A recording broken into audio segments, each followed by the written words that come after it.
Hey there, and welcome to GamePoints episode 151, your weekly little get-together. We talk about recent gaming news. I'm, as always, your host, Aaron Brown, and joining me today is... Oh, I'm David. Tonight, David. First of all, just want to check one thing real quick. All right, man, there we go. Are we actually live? Yeah, for a second, I thought that we weren't. That happens all the time, you guys. Welcome to the show that's well produced. Dr. Hugo, I've missed you too. I haven't seen you around a while. Salty Frank, thanks for showing up. I've taken to hunting in Red Dead Redemption, by the way, a little bit harder than I was before. So thanks for inspiring that. You're welcome. I'm on to fishing now. Dude, that fishing game's goddamn hard in that game sometimes. Like, the big fishes are rough. Tonight, we have to talk about Detective Pikachu and how suddenly I'm interested in a Pokemon movie. We're going to get into some unfortunate Final Fantasy VII news, some Destiny sales figures, and all kinds of good stuff related to that. But first, there is something I absolutely have to bring up, and this kind of sucks. But this transcends all of entertainment, and we kind of expected this to happen. At least I was expecting it to happen sooner than later because he had a good run. But unfortunately, Stan Lee has passed away. This article here via Hollywood Reporter. Stan Lee, Marvel Comics real-life superhero, dies at 95. 95. Mm-hmm. Damn, that guy had a real good run. Here we go. From the article itself. Stan Lee, the legendary writer, editor, and publisher of Marvel Comics, whose fantabulous but flawed creations made him a real-life superhero to comic book lovers everywhere, has died. He was 95. Lee, who began in business in 1939 and co-created Black Panther, Spider-Man, the X-Men, the Mighty Thor, Iron Man, Fantastic Four, the Incredible Hulk, Daredevil, and Ant-Man, among constellation characters, died early Monday morning at Cedars-Sinai Medical Center in Los Angeles, a family representative told The Hollywood Reporter. A strong Excelsior goes out to his friends and family. This one hurts. There aren't too many celebrity deaths that hurt. The last one that I can think of that really hit me was when David Bowie died. But this one is really close to my heart too, because this man created so many just think about how influential Stan Lee was to just entertainment in general. Oh yeah, it's kind of ridiculous. And it sucks. Dr. Hugo, you cried like a little child when I saw it. Yeah, no, I totally get that. It's a sad day, but that man had one hell of a run. Like I said, 95 is a very long and storied life. So, shout out to him. One thing I was reading, something along the lines of, I don't think he created the Fantastic Four until he was, 40. So, for people out there thinking, oh, I'm too old to do something, fuck that. Stan Lee had an active career. You're never too old to do anything. Stan Lee had an active career roughly until the day he died. Yeah. He was acting recently. So just keep that in mind. I'm kind of curious to see if the Spider-Man game, PlayStation Spider-Man game, slight spoilers for that game. Stan Lee does have a cameo in it. I'll be very interested to see if they do some kind of tribute to him in the upcoming rest of the DLC. Because they have 2 more releases, I believe, of DLC. And I'm going to be somewhat shocked if they don't have some kind of tribute to him somewhere. Yeah, I'm also curious to see, just with all the Marvel films, he's been in most of them, and it's something that's been talked about before, and I've seen it. Did he pre-record any cameos? Is he going to be in Avengers 4? The shooting it's highly possible he is. The shooting has wrapped up for both Captain Marvel and Avengers 4, so you have to assume he is in those movies as some kind of cameo. And you know that those movies are going to have the in loving memory of Stan Lee. In fact, I would be kind of shocked if by the time Avengers 4 comes out, they don't even start the movie off or something. I would be kind of disappointed if the movie didn't start with a minute dedication to him, before the Marvel splash screen rolls and everything like that. But time will tell to see how that shakes out. Stan Lee passed away today at the age of 95, and he, once again, impossible to overstate the influence that man had on entertainment, especially today. Yeah, it's kind of crazy. And there's an old quote from him that I like where he talks about how he didn't really, I'm paraphrasing, but he talked about how he didn't really consider his work to be that important when you have people saving lives and putting out fires and all this other stuff.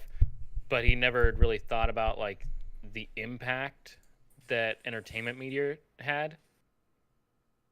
And it's just like they did a big interview with him. Dude, it like, inspires years ago, people and to like, it inspires people to become policemen and firefighters or just do good. Mhm.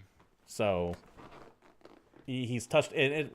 One thing that's actually kind of touching to a degree too is that Twitter is normally a cesspool of humanity, a cesspool rather of humanity. Today it wasn't that. Today it was nothing but people of all sides and shapes sharing just photos of him, because he always let people take photos of him and just their stories of Stan Lee and how amazing this guy was.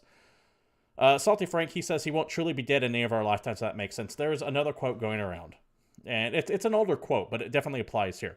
The quote is, or the saying is, you die twice when you die. First when you actually die, and the second when someone says your name for the last time. And if that's the fucking case, this man is immortal. Yeah. Because he created characters that won't ever go away. Yeah. So, yeah, that's a shame, but I feel bad about it, but I don't feel bad about it, you know? This isn't like when someone just suddenly dies of cancer or a drug overdose. He wasn't 20, he wasn't 30, he wasn't, you know. Yeah, and he's went through some shit recently. There was that was the thing that was heartbreaking to me, is like within the last year we were talking about like elder abuse and people stealing money from him and him doing all these like lawsuits against people that were supposed to be his friends and just horrible shit. So, yeah. But it sounds like he did live a nice full life and it wasn't cut short. So at least that's something to look forward to. It's one of those things, like it's bittersweet in this case, I think. Anyways, I think that we have waxed poetic enough about Stan Lee. Once again, there's nothing that either one of us or many people can really say to really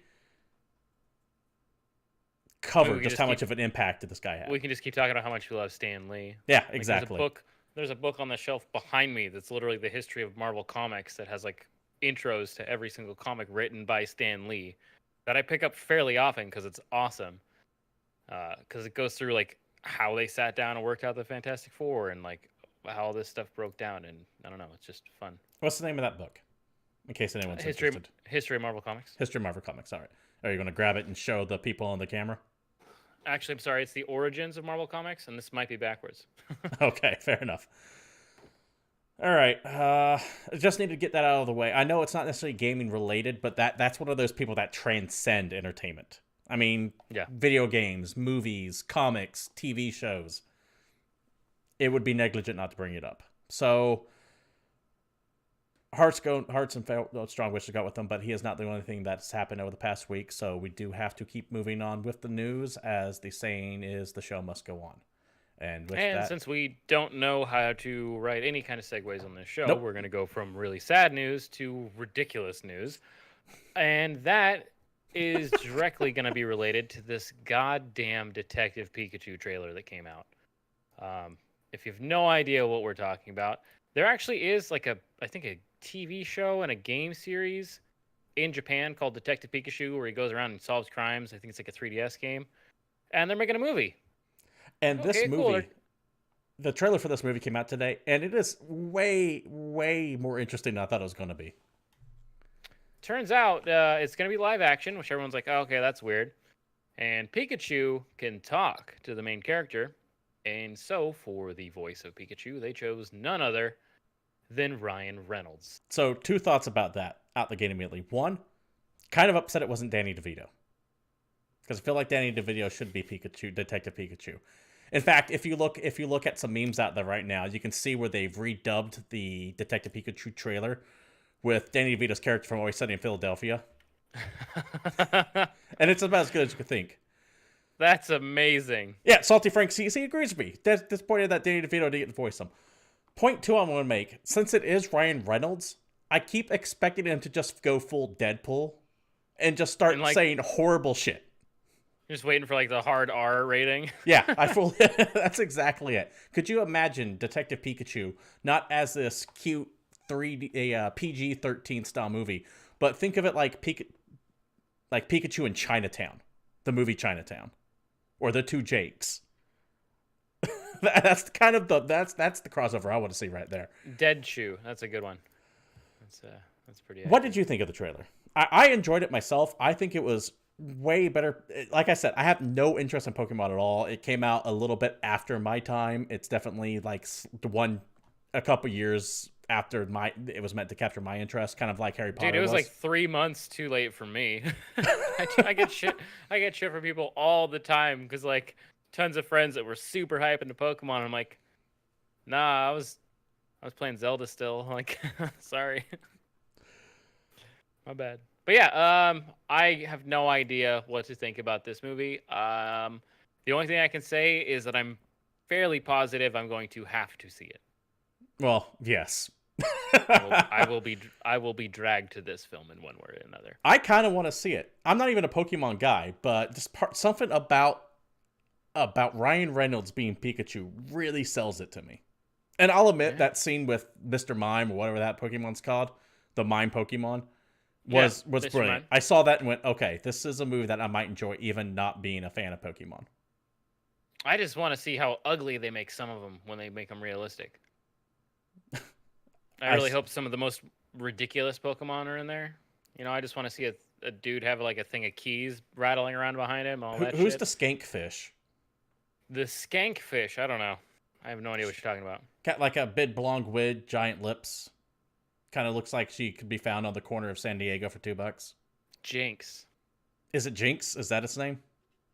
Yes. Okay. Pretty sure. Skankfish, right? Doesn't it evolve from a fish? I don't know.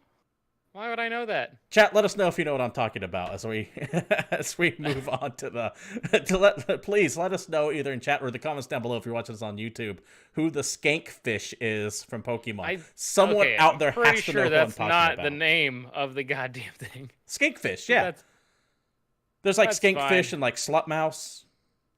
Okay. Right?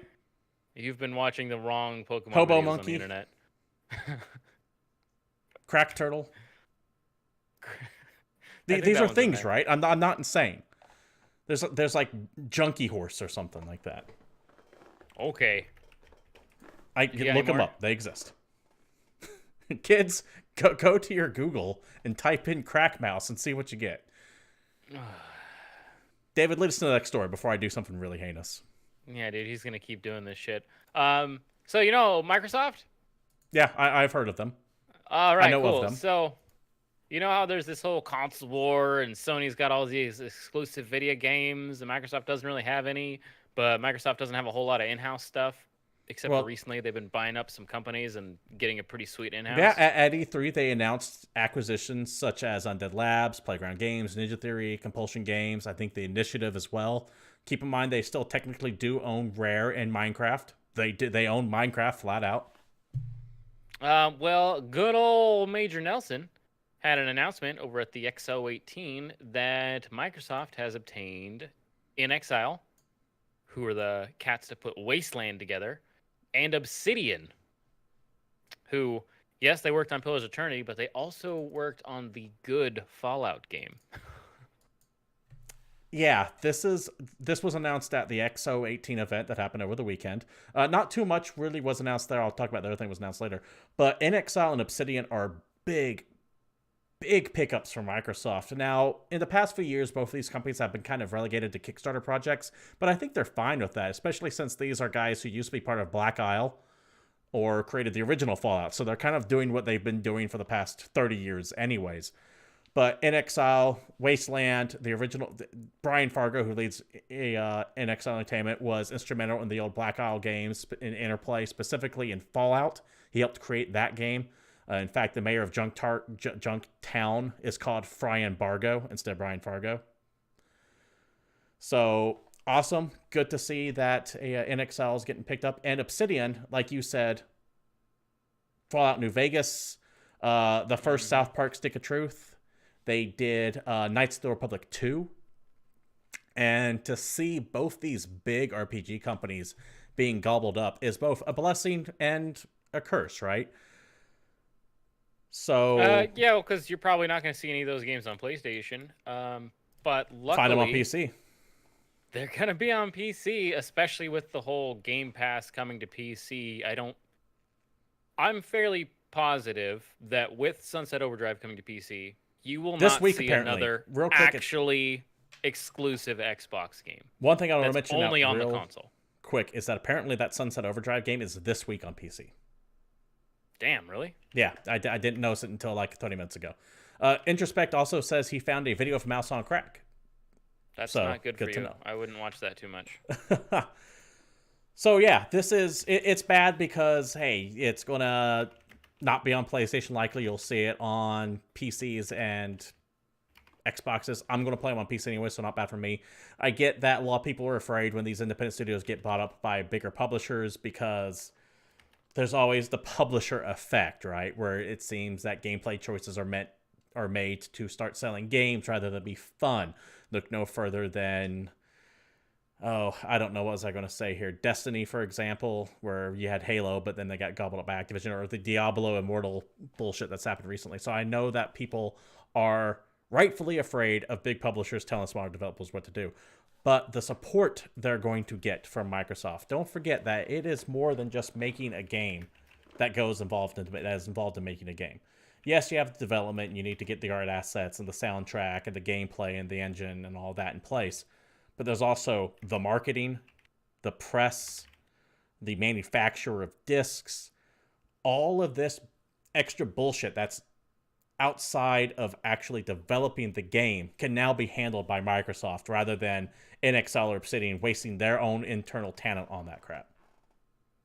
So it frees up more resources to make better games. Yeah, it's kind of awesome.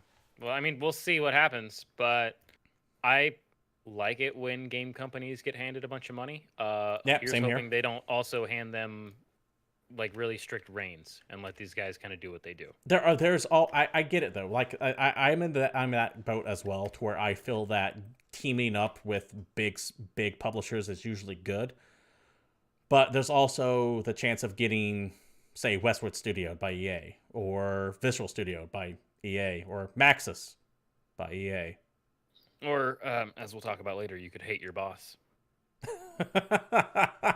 We'll definitely touch on that later. So yeah, ultimately, I think that's a good thing. I get why people are concerned about, though, and we'll definitely see how that comes out. I'm somewhat curious to see how this is going to affect them with Wasteland, because I goddamn love Wasteland 2, and I've been really excited for Wasteland 3, and I hope it doesn't derail the development of that too hard. One more thing to note, by the way, that came out at the XO18 event. For the most part, it was kind of an over-glorified commercial for Game Pass, which I'm fine with. Game Pass is actually kind of cool. And if I played my Xbox, I'd be all over it. But one more thing that was announced, and that's Crackdown 3 finally has a release date of February 15th, 2019. Dang, that's a week before it gets busy. Yeah, it's almost like that was done on purpose. Wow. Do you have any interest in Crackdown 3? I did 2 years ago.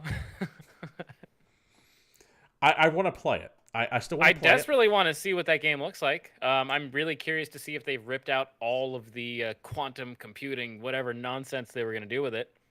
So what has me so intrigued about that game is that game could be Red Faction Guerrilla 2. It absolutely could be. And that excites me to no end. One thing to remember is that in Crackdown, the agency you're working for, they're actually the bad guys. So just keep that in mind. However, equally likely that it could be Duke Nukem Forever too. So yeah, see, that's the problem, right? You don't know for certain. It has a great potential, but we'll see how it shakes out. Well, there you go. Now you know. Next story, David, as we go through our zero transitional day tonight. Oh yeah, I guess I could have made up something for that. Okay, so let's talk about the game that would never come out. Actually, real quick, I hate to interrupt you real quick, but Salty Frank in chat mentioned something that I actually want to say out there because it might be good for people to know. He says that Game Pass has a deal for some people right now, 50% off 6 months, which would only be $30. Oh yeah, I actually have access to that deal. It's kind of amazing. Yeah, that's a damn good deal, and I want to put that out there. If anyone knows or has checked this out already and can let me know, if you buy the 50% off for 6 months, do you have to activate it right away, or can you hold on to the key? Because if I can hold on to it and then activate it all of a sudden when all the PC stuff hits, and I just have 6 months that I already bought, that would be amazing. But if I have to buy it right now, I don't know that I need it. My gut tells me no, But if you happen to have the 100% answer to that there in chat here at Twitch TV/GamePoints or in the comments, please let us know, and I will address it later in the show. Because like that's what I do with my PSN subscription. Is I just wait for when it's not marked down to like $40, and then I'll buy it and I'll just hold on to it until I need it. Such Frank does say every Game Pass deal he's ever used is instant. Bummer. And that makes sense because people still would be a just good deal, stockpiling them. You could buy like 20 of them at 30% off or 50% off and just cash them in as the time goes on. That's what I do with PSN. Fair enough. All right, back to the next story.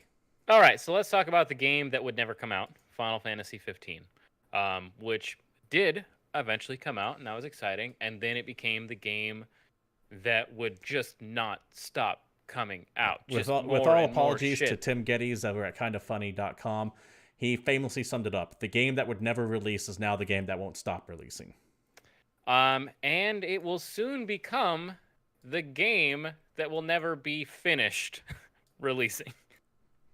As, in a story from The Verge, Square Enix has canceled all the Final Fantasy 15 DLC as the director quits the company. This is from Thursday. Square Enix hosted a live stream that was billed as a special program with exciting news about upcoming Final Fantasy 15 content. But in an incredible plot twist worthy of the series itself, the news turned out to be inconceivably terrible. Almost all the DLC had been canceled, as the game director, you're going to have to do that name for me, Hajime Tabata. All right, has left the company altogether. Now, imagine you're a fan of Final Fantasy 15, right? And there are out there. Final Fantasy 15 made money, and it's not a bad game. It's just odd. You hear this special event coming up, and you're like, all right, I'm going to tune into this live stream. We're going to get some new announcements. It's going to be great. And essentially, the live stream, for the most part, was just solely going, you have one more DLC coming out, and everything else is canceled. Yep. Like, they couldn't just... I appreciate them doing a live stream for it, but this is something that needs to be done only like a press statement you release. You don't kind of psych people up. Yeah, you don't drum it up as like a hype news thing and then say, by the way, our director left. The DLC is canceled. The 4 DLC episodes you expected next year that are centered on the characters are all abandoned, and instead only one of those episodes is coming out. And it's kind of weird because the guy that left like just set up and took control of a new studio within Square Enix, the Luminous Productions. Mm-hmm. Yeah, he's piecing out too. And now he's just gone. The rest of the article goes on as follows. Square Enix had planned to continue the never-ending flow of Final Fantasy 15 content all through 2019, with 4 DLC episodes centered on the characters Arden, Irina, Lunafreya, and Noctis. Instead, only the Arden episode will be released. The other 3 have been abandoned. Tabata's departure is particularly surprising because he recently set up and took control of a new studio within Square Enix, Luminous Productions. Final Fantasy 15 went through a famously troubled and protracted development, and Tabata is largely credited with turning the project around. Remember, the development of Final Fantasy 15 was something like 13 years or something like that. It was announced as Final Fantasy 13 Versus. Mm-hmm. Back when that game, before that game was even announced, or released rather. Going on from the article.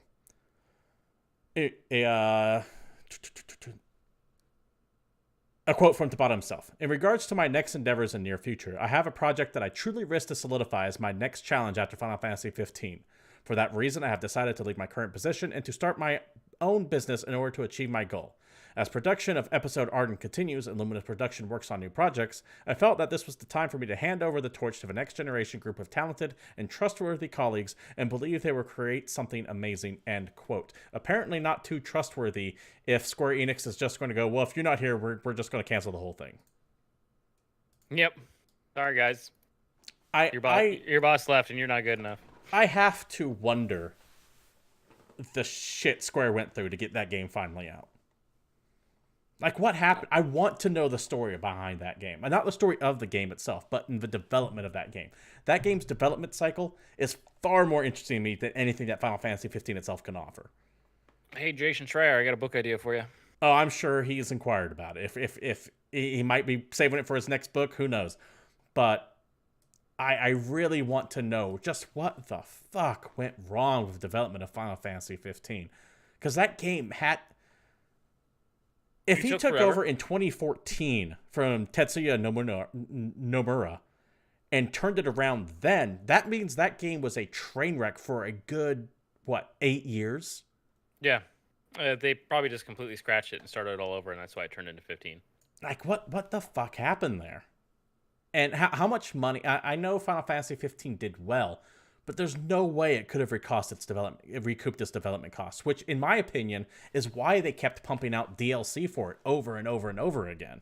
Trying to make money back. That makes Yeah. sense. And that's why you had there's that breakdown for every employee that you have working on a game. It costs you like what, $12,000 a month or something just ridiculous, because if you add in like the cost of the building, electricity, and like that person's workstation and all the other things, there's some breakdown in it somewhere.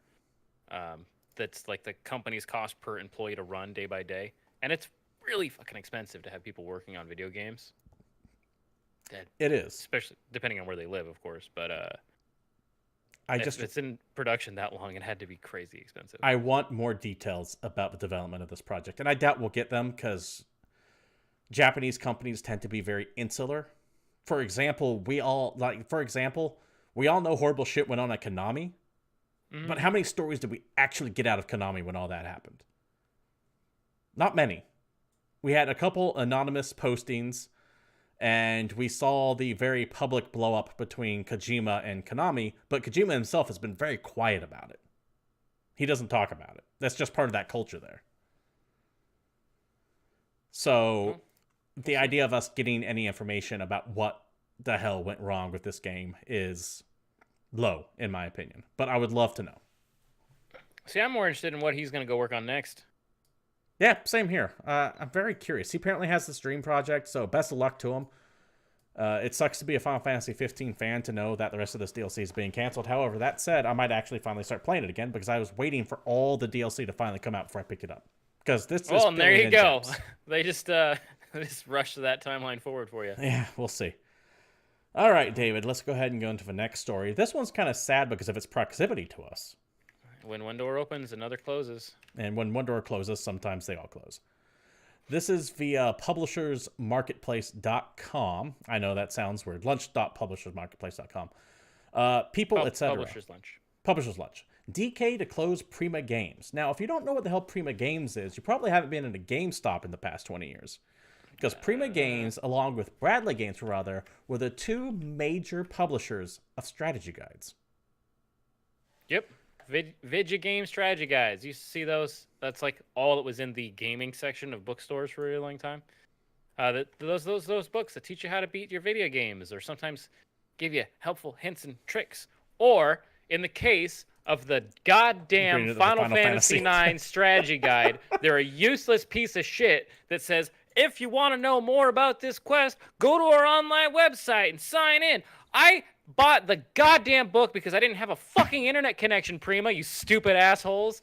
Fucking A. I'm still mad about that. I'm glad you're closed. From this press release right here. DK announced that the extremely difficult decision they were no longer commission new Prima Game strategy guides following a significant decline in the video game guide sector, and the US-based imprint would soon be discontinued in spring 2019 after 28 years of publication. Now comes the part why it's kind of important to us. The company says it is, quote, now in conversation with all colleagues in Roseville, Indianapolis, and New York have been impacted by this announcement.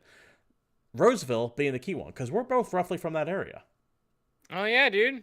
That's where you, lived. Yeah, I lived less than 2 minutes away from Prima Games, and I knew people that worked there, so it sucks to see them going out of business. They declined to indicate how many employees would be affected, though there are approximately 40 people from Prima on LinkedIn. The Roseville office will close the stores mid-November, so essentially this week. And some Prima Games employees in the Indianapolis office will, quote, stay until March 2019 to publish the remaining program. I also need to issue a formal apology, immediately. Prima isn't the one that made the Final Fantasy IX guide. It was Brady. So I'm actually really sad now. I'm sorry, guys. You guys were all right by me. And this totally sucks. End of an era, right? I remember back during my GameStop days when I was working there in Game Crazy that you always sold a strategy guide with a brand new game because the internet wasn't as prolific as it is now, not even 10 years ago. But nowadays you have, GameFAQs is still big. You have IGN wikis. You have fucking YouTube. People put that shit out for free nonstop. It's like, here's the entire game. Go to the time jump you need. Or you could do what I did as a kid that didn't have a whole lot of money, and I would just go to CVS and I would grab the copy of the guide that was on the shelf, and then I'd take it over to the copier, and I'd spend about 50 cents copying all the pages I needed, and then I'd go home. Yeah, didn't even know that was a thing. Hell yeah. Hey, I wasn't going to figure out how to play as Hunk in Resident Evil 2, okay? Fair enough. Fair enough. And yeah, it always sucks to see something go bye-bye, but this is kind of like the buggy whip, right? It is technology is replacing it. This is where your mid-tier game websites are going. It's why places are having issues. It's why I'm shocked The Escapist reopened its doors, because it seems kind of insane to start a online magazine these days when they're all closing down. And everything's moving to video and YouTube or Twitch. That is just where everything is going, and the consequence of that is the old guard are getting closed. Yep. I mean, there's not nearly as many just gaming magazines in general as there used to be, and I mean, this is hitting all media, right? Name me any print media that's still alive. Doing really, really well. Like even the big ones, like USA Today, New York Times, stuff like that, they're dying. And even the modern idea of cable news is going away too eventually. That's going to be the next thing to start falling. Places like CNN, Fox, etc. As more people start tuning to YouTube, to Twitch, places where they can get their information for free. Like here at Twitch TV/GamePoints, where we give you free information on video gaming news every Monday at 8 p.m. Pacific Standard Time. But yeah, we read so that you don't have to. That should be our new catchphrase. Change the thing.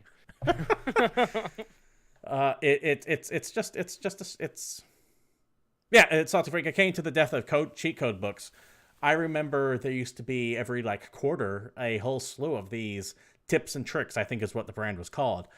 And, dude, I remember the super ultimate 1,000 secret code books, and it's like, oh, let me flip to the Super Nintendo section, let me flip to the PlayStation 1, let me flip to Genesis, and it just had all these different video games that had cheat codes. Let me spend my $5.99 to get my book with all the Mortal Kombat finishers.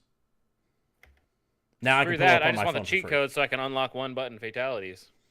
Dr. Hugo, it's only hashtag ad if it's someone else. If it's our own ad, then I can advertise it all I want to. Much like how I advertise the cool, crisp, refreshing taste of Coca-Cola. I'm more of a Canada Dry guy myself. So yeah, Prima Games closes the doors. That sucks. I hate to see it go, but it's just time for it to go. Right?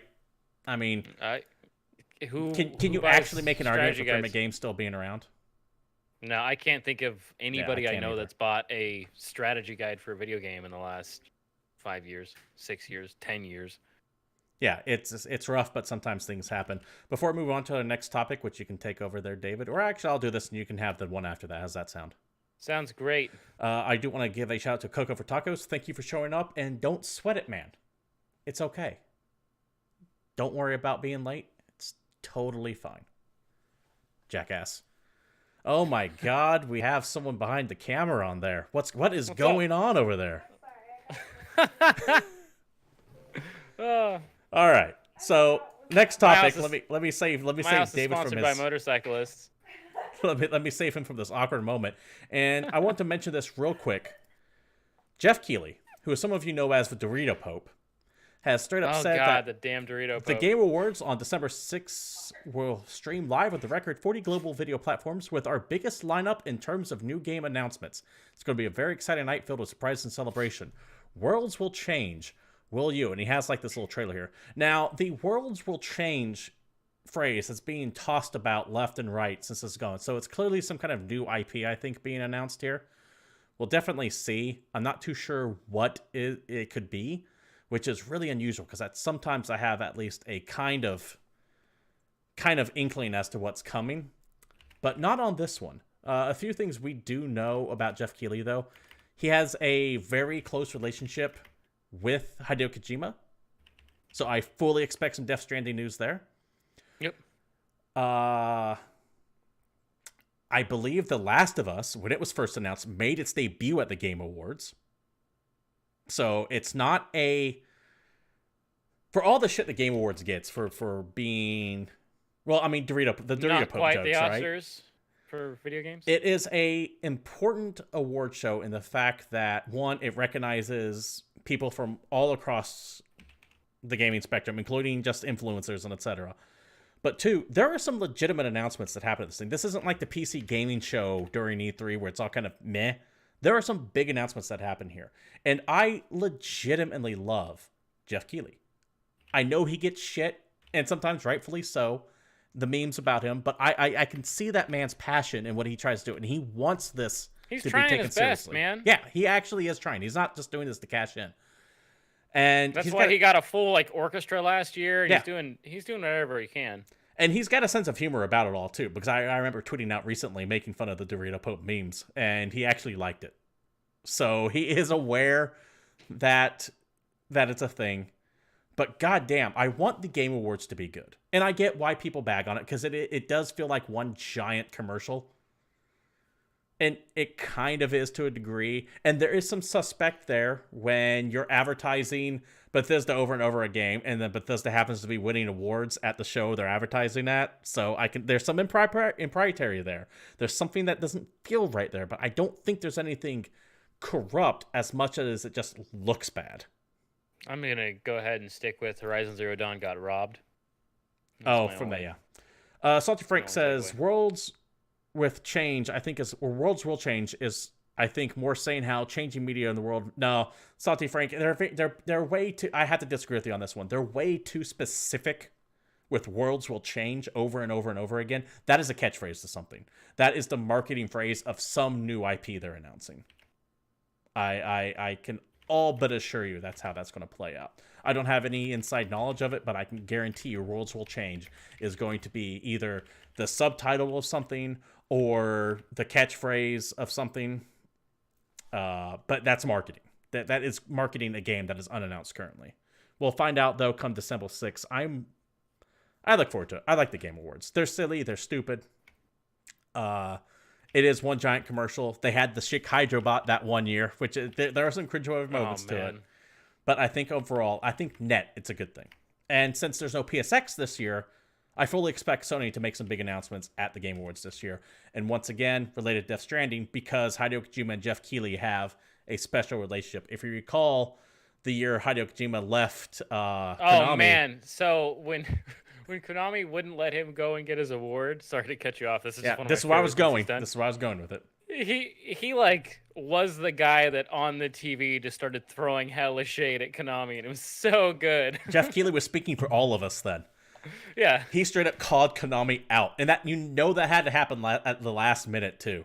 Because they had clearly something set up for him to come out to get his Lifetime Achievement Awards. And fucking Jeff Keighley just takes to the stage and takes Konami to the fucking mat. And that's one of the reasons why I love him. Because he is not afraid to risk his personal business relationships if he feels something is fucked up. And that was fucked up on Konami. Yeah. So that's why I like him. But that said, let the memes of Great Dorito Pope commence, because I love seeing them too. So Frank, Slick Hydro Man World will change, a free roam adventure game coming free to mobile devices near you. Shave your enemies. Shave the world. Oh man, that's great. Oh man. All right, David. Let's go ahead let's wrap it up with the last news story here. Okay, well, you ruined my whole plan for I know, I stomped all over you, sorry.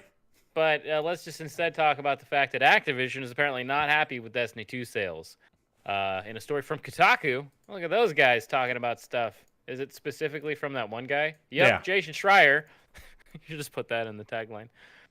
Sales for Destiny 2 Forsaken have not lived up to Activision's expectations, the publisher said on Thursday on an early earnings call, promising investors a faster content model and new forms of monetization for the game. That's right. All the money in the world isn't enough for Activision. They want even more. Let's get more money out of the Destiny fans. This comes at a time when the Destiny fan base is as happy as it's ever been, which raises serious questions about the future of everyone's favorite loot shooter treadmill franchise.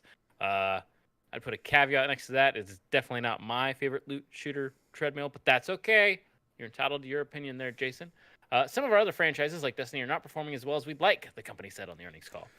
This is one of those things where the game has kind of started to hit the pace where the fans of Destiny are liking it, and Activision is mad because it doesn't have the mass appeal and it's not making that Call of Duty It doesn't money. have that. Oh, what's the term? They're so They're gonna go big back on to the, using hey, aren't now. you the guys that made Halo? Why aren't you printing us money? Re-engagement. It doesn't have that reoccurring spending feature that's in there yet. That's right. The emote packages and the quasi loot boxes aren't enough for Destiny. There aren't enough microtransactions in the game to keep investors happy. So, They what gotta the add fuck? more damn microtransactions. Now, this would normally just be a blip on the radar. I probably would have mentioned it real quick and then we moved on. But something happened on this that I kind of want to address. Because it's kind of been an open secret that Activision and Bungie, I don't want to say they don't like each other, but it's definitely a contentious relationship between the two. Well, these guys kind of jumped in with Activision, and now they're basically telling Bungie what to do. Is kind of what it feels like, and Bungie wants to make their own game. Bungie kind of fights And that, back on it every now and then, and nothing that's ever really publicly come out to say they hate each other. It's about anecdotal stories and everything like that. But Luke Smith, who is one of the creative game directors over at Bungie, seemingly responded to this exact same thing with the following tweet here. We are not disappointed with Forsaken. We set out to build a game that Destiny players would love, and at Bungie, we love it too. Building Destiny for our players who love it is and will remain our focus going forward. This seems to be in direct confrontation with the Activision earnings call where Activision says we're disappointed in Destiny 2 sales. And I love it. yeah, it's the exact opposite. Bungie's happy. They're really excited. They made a game that the fans are starting to like because from what I've heard from some of my friends that really are into Destiny is that Forsaken is doing to Destiny 2 what the Taken King did for Destiny 1. It's making it into the game it should have been from day one, and now it's enjoyable. I don't know, or it has enough content, or however it breaks down. It just is interesting to see someone from Bungie run so counter to what Activision said on their call. It's like he saw that and went, no, fuck you all. We're happy where it's at. Kiss my ass. Mm-hmm. Which would lend credence to these rumors that Bungie and Activision just don't like each other. Yeah, exactly, Coco for tacos. Coco says, it sounds like Activision thought Bungie was going to be a cash cow. I agree. And let's be honest here, too. Destiny's development, especially in Destiny 1, went through a real rough patch. The game underwent dramatic changes before it finally came out. Remember, there was that big lawsuit between Bungie and Frank O'Connor, who was the composer of Halo and Destiny. So horrible things happened at Bungie when Activision took over, and people got pissed, and a couple people got fired or left the company, depending on how you phrase it.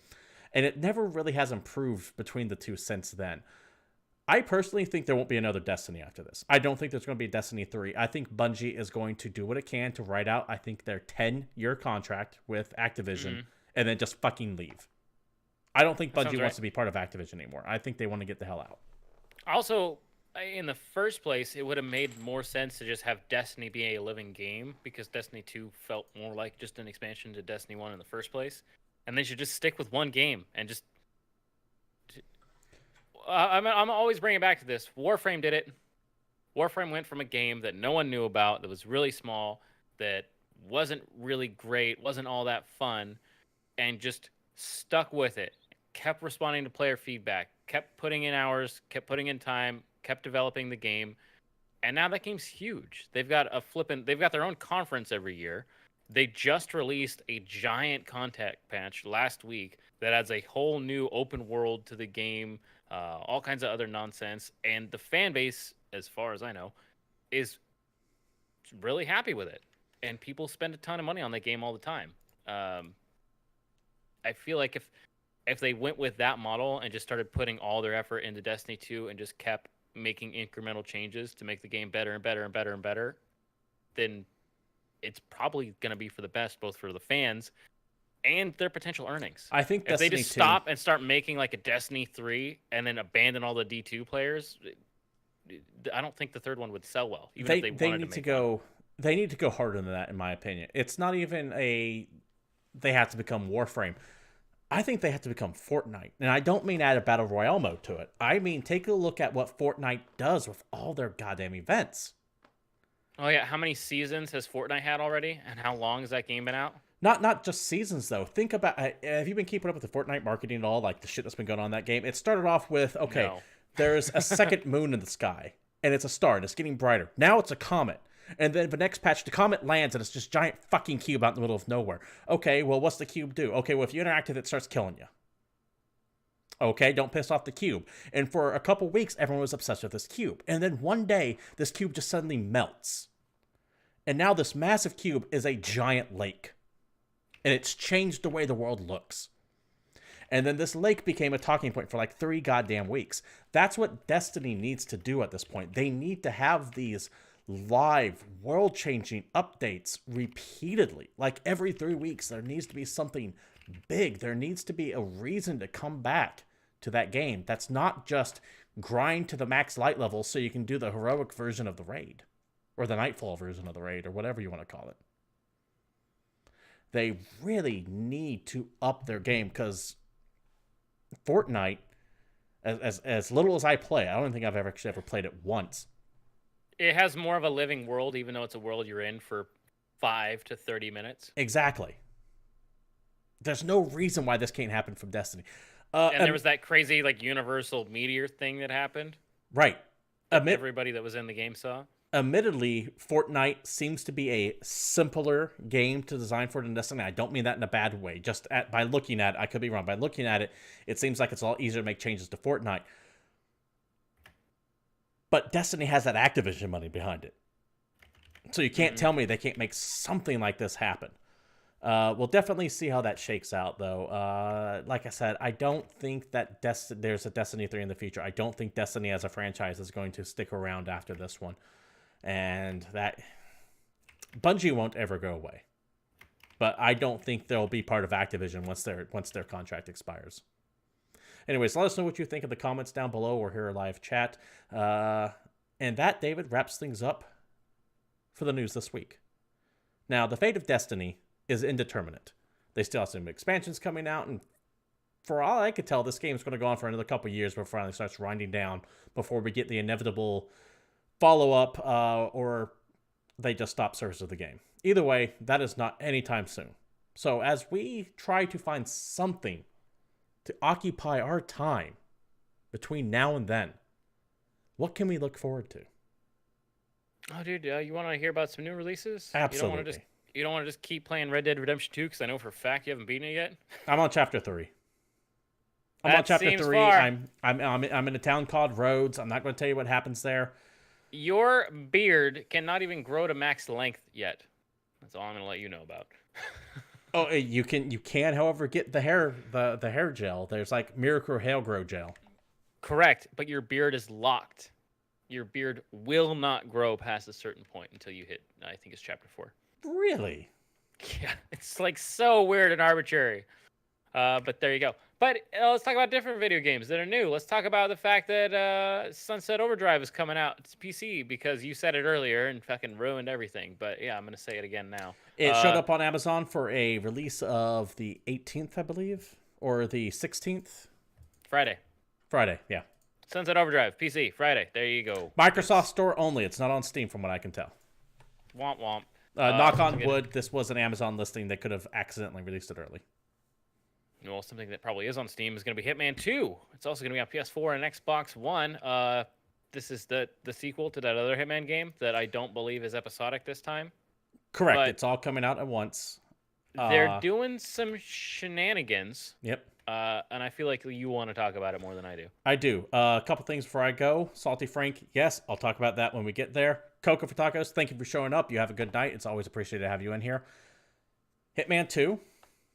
I picked up the first one recently. I like it. It's a solid game. But Hitman 2 did one of those things that I fucking hate, and I didn't realize this last week. I would have mentioned on the show.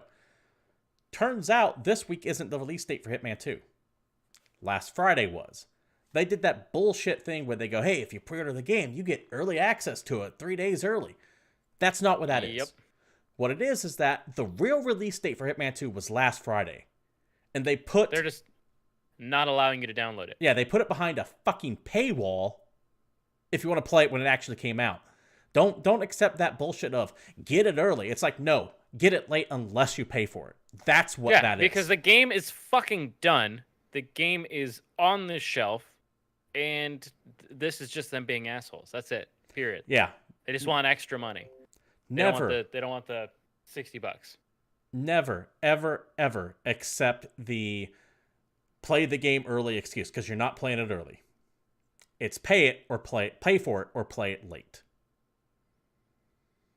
And that's kind of fucked up. Real quick before we go back to the other new releases, Introspect, yes, I have heard about that. It's something that I wanted to talk about real quick, but I just couldn't find any solid information on it. Did you hear about the Steam bug that lets you essentially download every single game that Steam ever had? Damn. Anybody got a link? Yeah, apparently the BBC. I couldn't find an actual link. I heard it making the rounds on Twitter right before we went live, so I couldn't incorporate it into the show.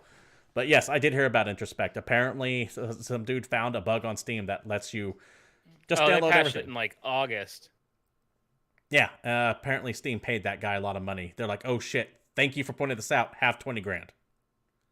Dang. So go Steam, go Valve, because he could have just during his tests. And before notifying Steam, the researcher said he was able to generate and download over 36,000 CD keys for Portal 2. Yeah. And he could have just released that online. Yeah.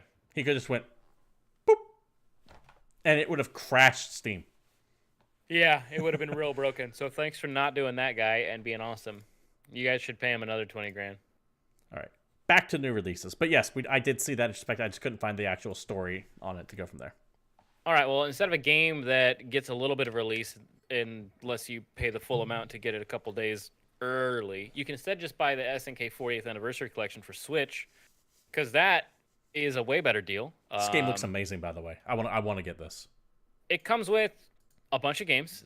Like I said, this is the 40th anniversary of SNK. If you don't know who they are, they make all kinds of rad shit. And you should probably pay some attention to them if you like more retro games. But this is going to come with Alpha Mission, Athena, Crystallis, Guerrilla War, Ikari Warriors. Oh, slow these down. Crystallis, an amazing RPG. Ikari Warriors and Guerrilla War, amazing action games. Fun fact, Guerrilla War, the names were changed with the US release, but in Guerrilla War, you're not playing Sam and Max or other COD. You're actually playing Fidel Castro and Che Guevara. It also has Ikari Warriors 2 and 3, Iron Tank, POW, Prehistoric Isle, Psycho Soldier, Street Smart, TNK3, and Vanguard. However, that is just the base list. Within the next month, there's another 11 titles due to arrive in the game as free downloads. Yes. They know how to do it. Buy this SNK list, play these games, get more SNK games later. This, I think, is one of the cooler, like, retro anniversaries that have come out in the last few years. Do we know what these games are? What do you mean? But these extra 11 games. No, we don't have the Okay, I didn't additional think so. game list yet. No, I want to pick this up for the Switch. This sounds like an amazing addition on the Switch. Yeah, for sure. I think they'll play fantastic on there. By the way, if you're playing Ikari Warriors, I believe the infinite life code is ABBA. You die, type in ABBA, you pop right back up. ABBA! Just think ABBA. Also coming out this week, we have the Spyro Reignited trilogy for PS4 and Xbox One. Look at that, a Spyro game on Xbox. How exciting. Spyro was a kind of hugely popular PS1 game. I know a ton of people that love the Spyro games. Kind of had this similar idea to Crash Bandicoot. We don't have one mascot, we have a bunch. So let's get a little purple dragon guy that runs. Do you remember how hard they tried to make Crash Bandicoot a thing? Yeah. They really like with those commercials like with him walking around with the megaphone? Yeah. They really wanted that to be a thing. Well, that remaster sold like gangbusters and continued to sit on best-selling charts for weeks and weeks and weeks. I'm not saying he wasn't successful. All I'm saying is that he is like the Poochie of the video game mascots. I mean, I feel like Spyro could be the Poochie. He's got 4 legs. Because dogs have 4 legs. Anyway, fuck you. This game actually looks pretty nice. I watched the comparison video to the old game and the new one, and this isn't just we fixed some textures, but this is like a ground up Yeah, redo. it's getting the Crash Bandicoot treatment. They're redoing all the models and everything. Yeah, and so it actually looks pretty damn good. Uh, and I don't know, man, if you're into Spyro, if you're into 3D platformers, there you go. Um, I have trouble going back to old 3D platformers because I remember just how weird the controls can get. But Yeah, I don't 3D remember. platforms are rough. But Spyro you can float, so maybe it's better. Also coming out this week is Fallout 76 for All right. PS4, Xbox One, and PC. And we're going to talk about it. This game had a beta that happened a while ago. And if the beta was any indication of what this game is going to look like on launch day, I'm not touching it with a 10-foot pole. So a Like, couple I was things. so excited when this game was announced. I'm like, dude, I want to play Fallout game with my friends. I want to run around the wasteland and do stuff. I think I told you a while ago I watched like the hour gameplay video and I was just bored to tears by it. I don't know, man. I don't know. So a couple What's things going about on? Fallout 76 I want to address. One, yes, I have heard of that uninstall issue. Have you heard of this? The one where if you pressed any buttons after the game was installed, it deleted itself. No, this is different. That's a different one. Yes. Is it worse than pressing a button and it deleting your Depends on entire how you game? look at it as. So Because it seemed apparently, pretty bad. if you installed Fallout 76 for the beta, the Bethesda client will not let you uninstall it unless you have purchased the game. Nice. Now, you could go through control panels, uninstall it manually that way, but you couldn't just go through the Bethesda client, click uninstall like you can in Steam, and have it rip out that way. You had to have purchased the game to be able to do that. Now, that's just a bug. I highly doubt that was intentional, but it's just one more thing on top of all this. It's just so fun. Like Bethesda makes games that are too big for them to really do bug fixes, and I get that, but their games are so outrageously buggy. Yeah. Like, hey guys, I get that you're making this game. I need Bethesda to do me a favor, and as soon as they're done dealing with Fallout 76, I need them to take the creation engine and just flush that shit down the toilet and just be done with it. If the next game doesn't have a brand new engine, I don't want a next gen I creation engine. I Bethesda want to game. say I literally just read an article saying that Starfield and Elder Scrolls 6 are going to be on the creation engine. I'm not Then positive on that. then they're both garbage. I'm I'll not call it positive on now. that, but I believe I remember seeing that headline. I didn't read the article, though. Just ridiculous. As far as Fallout 76 is concerned, last week I was kind of where you're at. I'm like, oh, this game looks bad. I was so excited for it. I was kind of meh excited about it, but then I went from that to kind of just not touch it all. And because a big thing was the lack of NPCs in there, how the story, there's no one to interact with the game other than other players. But then I had a conversation with a friend of mine who sat me down. And we were talking about Fallout 76. And he said, why do you play Fallout games? And I said, well, I like the story and I like dicking around. He's like, really? Because he knew that I never actually finished the main story to Fallout 4. And I stopped and I started thinking about this. And then he followed up with, when did you stop playing Fallout 4? And my response was, when I explored everything in the game. And at that point, I realized I don't play the Fallout games for the story at all. Not anymore, anyways. I used to. Back when the stories were good. I put 140 hours into Fallout 4, barely touching the main story. That 140 hours was me zigzagging slowly across the map, just exploring shit. How many NPCs do you encounter when you're inside a location in Fallout? They're all dead or skeletons or ghouls. You'll find tapes that describe what happened, and I always like those, and that's what's in this game. So after sitting down and having this conversation, I revised my opinion on it from being I'm not interested into I have to see it now. I'm not hyped for it, but I'm not as down on it as I was. If this essentially turns into a massively expanded Fallout 4 map with no main plot, I could sink another 160 hours into that. Well, see, I was already excited for this game before because I loved the idea of just doing that, the exploration, but with friends. My issue now is that this game looks to be a buggy, horrendous train wreck. So I am fully in the wait and see camp. If this game comes out and I'm wrong and it plays amazing and it's shit tons of fun with your friends to run around and fight zombie things and stuff that shouldn't have mutated yet, then cool, I'm all for it. But but I don't know. I'm just worried about it. And since it's online multiplayer, I'm assuming mods won't be able to touch it at any point, or you'll get like Correct. IP banned or some bullshit. Don't expect to be able to mod this because it is a persistent world. The last 3 Bethesda games that I've played, I played with pretty heavy mods just because it made it fun. Right. It's definitely something that's worth considering. I played Fallout 4 with the equivalent of the Live Another Life mod from Skyrim, where you spawn as a person in the wasteland. Yeah, you're not the stock intro character that you're not the vault before dweller. You're bombs. not the person looking for your damn kid. You're just some dude with a random backstory, and you just wander around, see what happens. And I like that. And don't expect to have any of that here. But, like I was saying, that's not really why I played Fallout anyways, I realized. I did it for the exploration. So we'll see how it shakes out. Likely, I will still pick this up and just to stream it for a couple days to see how it goes. But man, it's just...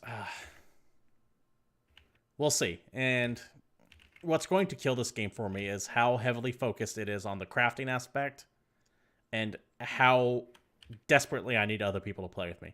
Because if it's one of those games that I can do entirely on my own, awesome. But if it starts going, hey, if you want to be able to hit this area, you're going to need 4 people with you. That's a problem. Yeah, I know you don't really like multiplayer games. They did say you could play the whole game single player, though. Yeah, I want to. Well, they also say you can play all Destiny single player too, but you can't really. You can do all the you can do all the content, but you can't do all but the raids and the strikes, which is arguably where the core of the game is.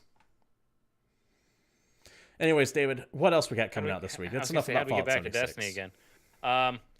How about another game that doesn't like to release on time because fuck you specifically? Battlefield 5 Deluxe Edition comes out for PS4, Xbox One, and PC. Pay date. This is a pay date game where you pay more to get the game on launch. Technically, this game releases next week, but you can get it early if you can pre-order it. But fuck that. We know what that actually means. The game releases this Friday, and you have to pay extra if you actually want to play it on the day it comes out. Otherwise, you got to wait like a common plebe once everyone else has played it and spoiled the shit out of it for you. So fuck off with that. Or you can get Origin Access. Or you can play 10 hours of it if you have Origin Basic. Blow me, EA. Fuck you. Yeah, man. I hate that shit so much. I like the Battlefield games. I do. I've always liked them more than Call of Duty. I like just... The sound design that DICE has is amazing. It just is. And those games suck me in. They just... I love being in those games and running around. Like, even Battlefront was great. But I don't know, man. I can't get hyped about Battlefield 5 just because EA is so nonsense filled at this point. But did you hear this real quick? Wait. I mean, I now own all of Battlefield 1 because EA just gave it out. I have all the DLC, I have all the maps, I have all the everything because they just gave it to me. Here you go.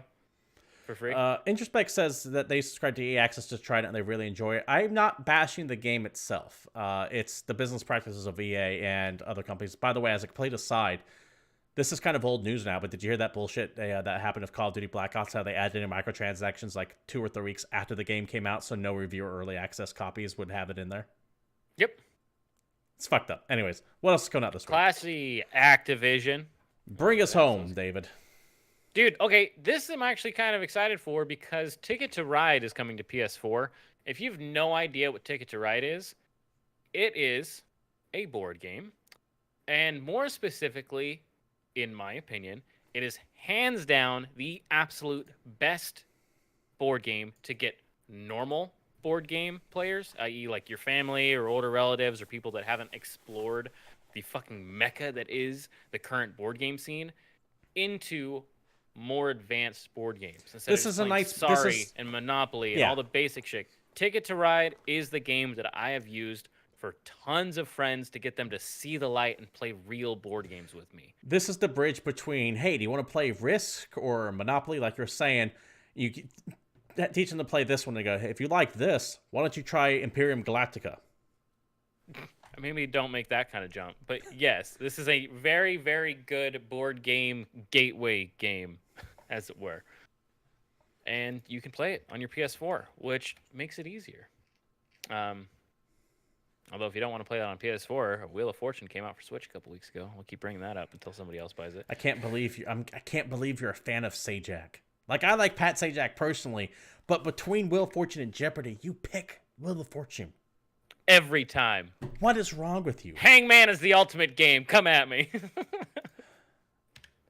Anyway, another news, back when, Warhammer 4... actually, I take that back. I was about to say something really bad about Hangman, and it's best I just don't make that joke. Yeah, maybe just stop while you're ahead. Also, it's my turn. We're in new releases. Also coming out, Warhammer 40k Mechanicus for PC. This is a turn-based strategy 40k game. It's Mechanicus based, so these are the crazy tech priests from Mars. So think dudes with robot arms. Looking at it, it seems vaguely XCOM-y, but with a 40k skin on it. And they've recently been giving out the Games Workshop license to every damn buddy to make video games. They went from we hate video games to literally everyone can make them. And it is a total crapshoot on quality. So I would probably wait to see what reviews look like for this game. Unless you are just the super crazy 40k fan that must for have every everything. awesome game In like which case Vermintide, you get a shitty game like Deathwing. God damn, Deathwing, I wanted to believe in so bad. They did some crazy patches to it. Supposedly it's playable, but it's way too late. We have Bad North hitting PC. This game, okay, it's hitting PC is that it's coming to Steam and GOG, but Bad North actually came out on Discord first. It's one of the games they launched their store with. Yes, that is absolutely true. So it's been on Switch, it's been on consoles, but now it's on PC for Steam and good old games users. This is kind of cool. It's a simple art style, but it's a micro RTS, sort of a tower defense style game where you build units, you have a town, and you're defending your island from Viking invaders. I'm into it. Looks cool. I'm into it. Yeah, it actually is kind of cool. It's like I said, it's a micro RTS. Is the best way I think I can describe it. But if you don't like micro games and you like your games maybe grander, maybe with 4 X's, Civilization 6 hits Switch this week, and I am pretty stoked for this one, although I am just waiting to see what it looks like on turn 100. I was going to say, this falls into the category of not only do I have to play it, but I got to play it for a while to see if it's a game that I want because of that turn 100 bullshit. Because if you ever played Civilization on a middling to low-end computer, it always starts off real nice, but once you start getting to turn 100 and everyone has their massive sprawling cities, that game goes to a crawl. And you're like, okay, next turn, and then instead of taking like the 4 seconds that it takes to cycle through the computer players, and then it's back to your turn, it takes 10 minutes as it figures out what all these massive computer armies have to do. So yeah, I'm kind of worried about that. This isn't optimized by Blizzard, so we'll see how it goes. Also, did we for ever talk Access? about you're making a comparison to Diablo, right? Never mind. Did we ever talk about the fact that Diablo 3 on Switch is like silky smooth 60 FPS like the whole time? No, but that's amazing. Yeah, it's kind of ridiculous. Also coming out this week, let's talk about Let's Go Pikachu and Let's Go Eevee for Switch. Look at that, it's a Pokemon game on your home console. What? But I don't think this is actually the one that everyone's been waiting for. No, but this will tide people over. People don't hate this. Will definitely... No, this game's probably going to be awesome, actually. It's going to be the closest thing you've had to Pokemon on a console, and you can still take it with you. This game does have some integration with Pokemon Go on your smartphone. You can collect Pokemon in one and use them on the other, from what I understand. And there's supposedly a whole game in there somewhere, so look at that. There's also that special edition Nintendo Switch that's got the P and Poo controllers. I don't know if you've seen those Joy-Cons. No. They're Pikachu and Eevee colored, so there's one that's literally like poop brown and one that's pea yellow, and it's pretty great. That's a thing. You can also buy these games with the special Pokeball edition, and it just has a Pokeball that syncs with your phone, and you keep it in your pocket. It's essentially a Joy-Con in the shape of a Pokeball. Yeah, you can play the whole game with it, apparently. But I think you're also supposed to be able to tie it into Pokemon Go, and then it like shakes in your pocket if there's a Pokemon nearby, so you can pull out your phone and capture it. I don't know. My knowledge of Pokemon at this point in time is literally limited to the Pokemon Detective Pikachu movie. That's fair. But yeah, if anyone's doubting me, please just look up that special Pokemon Let's Go Edition Switch. And tell me I'm wrong about those controllers. I feel like once you see it, you can't unsee it. And I feel like I'm just going to make fun of anybody that's running around with that Switch. Well, David, I think that wraps up new releases. And with think that, it might. wraps up the show. This has been GamePoints episode 151. Thank you for watching us live here at Twitch TV/GamePoints. We do stream every Monday at 8 p.m. Pacific Standard Time here at Twitch TV/GamePoints, which I said once already. But if you can't watch us live, however, you can watch us over at youtube.com/GamePointsPC, where almost all of our old shows get posted up there. Regardless of where you're watching us, thank you. I do appreciate it. If you want to support the show, you can like, subscribe, throw bits at, all that good stuff. If you're sitting on an Amazon/Twitch Prime sub here at Twitch TV, feel free to throw it our way, but never feel like you have to. It's not mandatory. Like I said, I'm just jazzed to have you here. If you have any comments or questions, feel free to leave them down in the comments below if you're watching us on YouTube. If you want to follow the show on Twitter, you can do so at GamePoints PC. You can follow myself, Steven Brand, at CaptainSpig21, and you can follow David Smith over there at PowerShot_Satori. This has been GamePoints, and until next Monday, we're out of here.